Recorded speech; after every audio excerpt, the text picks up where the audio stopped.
আসসালামু আলাইকুম। আবৃত্তি করছি নিজের লেখা কবিতা।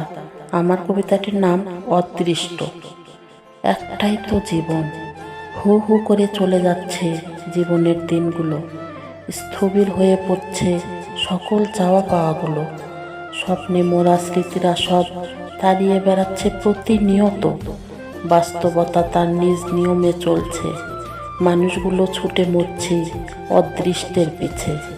অদৃষ্ট কি জানেন? সবচেয়ে বড় যোদ্ধা, যে আড়াল থেকে যুদ্ধ চালিয়ে যায়, দিন শেষে হয় বিজয়ী। হতভাগ্য মানুষগুলো হেরে যাচ্ছে তার কাছে। সে নিজের মতো নিজেকে চালনা করে ভালোর দিকে খারাপের দিকে, কখনো হয় না মুখোমুখি।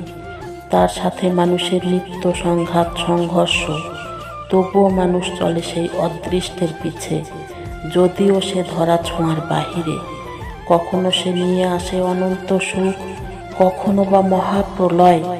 তারপরেও সে জয়ী হয় সব সময়।